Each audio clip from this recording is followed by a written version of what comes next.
Hi guys, this is FireWave, the crazy French shallow developer, and here's episode 2 of my series on how to make a game with Unreal Engine for mobile. So just wanted to quickly tell you guys something about last video.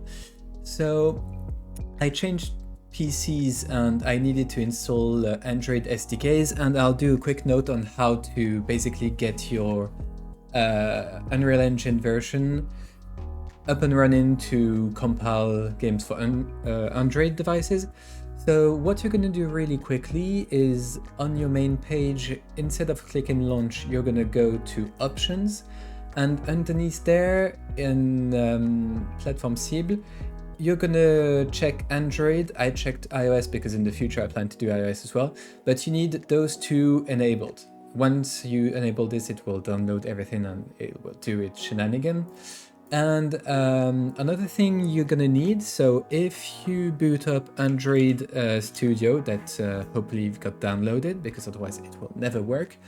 So if you go into customize, you've got all settings underneath there. If you basically search for SDK, so underneath, when you select SDK, be sure to have all the SDKs that you need. So I selected the latest one and the 34. I went down to 24, but you don't need to go that far. 26 is perfectly fine. Although something you're gonna need to have is in SDK tool, you will need this one, Android SDK command line tools. You need to check it and it will download, and it's pretty straightforward process. Okay, so once you've got this, I would suggest restarting your PC so that the SDK is correctly installed. And if we go back into the game, okay, so once you're in the game, all you need to do is go onto platform, Android, and normally it should be great, but you'll have a button here to like install SDK. I've got force reinstall because I've done it already. So it should launch a process. You'll have the output log that will tell you it's done things, and hopefully it will succeed. And once success has been achieved, you will have Android, which is green. You'll be able to package project and then do whatever you need to do. Okay, so great. Now that I've got the SDK out of the way, I'll move on to next topic. Back into your internal testing dashboard, I'll quickly go onto testers and how you can add one, what you need, and what he or she needs to do. So when you go into this tab, you can create a diffusion list. So I'm just gonna enter into mine. Okay, so you can see, you can name your list, and there is where you input the user's mail. So it doesn't have to be Gmail, it can be Hotmail or Outlook or whatsoever, but it needs to be linked to an active Google account. And you'll have the list of all your users down there. So once you've actually done that, you'll have to copy this link that was given by Google here. So if I open it, you'll land on this, wait, I'm gonna leave the program so you can see what it looks like. They will have this look, and what they need to do is just accept the invite, and then they'll be able to download it on Google Play and test your app. So just beware to send them this link in a way they can access it on mobile. Otherwise it'll be complicated for them to install the app, as this is the only link they'll have. They won't be able to search it on Google Play yet. And yeah, this is how you add testers to your app. Okay, so at this stage you have uploaded a version of your game onto Google Play. You have a tester, which is normally yourself, ready to download the app. So you normally downloaded the app on your phone and you launch it and you get this screen, which basically says no Google Play Store key. So this is a mistake from my part. I sort of went too fast on this step, but I'll take you through the process to solve this issue. So the first thing you're gonna have to do is find your Google Play license key. So this is really simple to find. Head down into Monetize with Play section and configuration of monetization. If you scroll down a little bit, you'll see this section called licenses, which is a long key that you'll have to input on your Unreal Engine configuration files.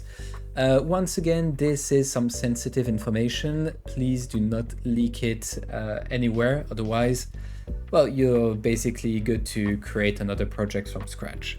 So let's copy the key, go back into project settings in the Android settings. So you have this parameter here, which is Google Play license key.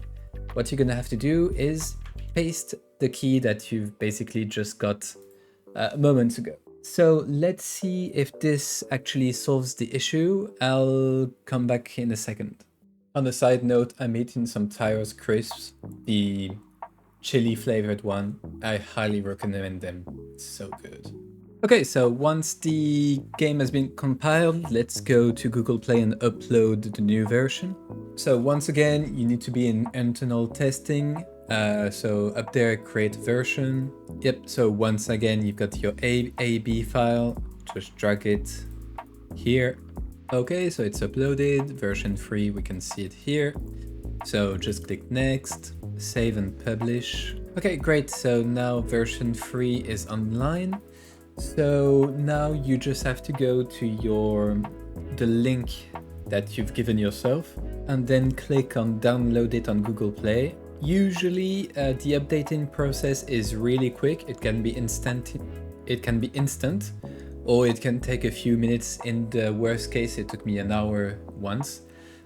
Just upload your game. Okay, so I've just downloaded the latest version and opened the game. So good news is I don't have the pop-up saying I've got the error this time, although I don't have the correct login screen. As you remember, this is supposed to be a black screen saying it works, and I've added a little hell yeah text since last time. So let's dive into why it hasn't loaded the correct map. Okay, so new error. We have failed to open descriptor file, and let me a few moments to see what error this is. So I think I've found the issue. I'm just gonna quickly give you a quick tip. In packaging, tick this option to exclude editor content while cooking. It'll create lighter AAB files to input on Google Play. Okay, so new day, and I've finally seen what the problem is. So the problem has two solutions. One I don't recommend and one I recommend. Just so that you know, I'll start with the one I do not recommend. So if we go in project settings, you have these options in Android to package game data inside APK. So if you take this one on, it'll work, although it's not really the solution I prefer because it quite adds some megabytes to the package. So I'll show you the other solution. It also increased the package size, but slightly less than packaging the game inside APK. So to this, we go into plugins. So in video 1, I told you to delete Google Pad. This was a mistake. There is a plugin to disable, but it was not Google Pad. It is Android File Server. So this is the only plugin you have to disable for now. And so I'll restart the editor, package the game, upload it on Google Console, and I'll show you the result. Just before compiling the game, in the project settings, plugin Google Pad, you just have to enable the plugin and tick only shipping. Well, you can tick both of them, it won't change anything. Before I go to Google Console, I'll just give you a quick tip. If when compiling you get some errors that you really don't understand how you got them. If, for example, a previous package, everything worked, you just change project setting and something goes red. A quick fix that usually works most of the time is going into your project folder. So you should probably close the Unreal Engine software before doing that, but delete your saved intermediate binaries folder, boot up Unreal Engine once again, compile again. Normally, most of the times, the error goes away. So back on Google Play Console, as you can see, I've done quite a few tests. But so let's upload version 14. Okay, so just before pushing the test build, you can see here that the size of the installation has risen up. So the blank project was previously 55 megs, and including the Google Pad plugin, which solves the problem that we had.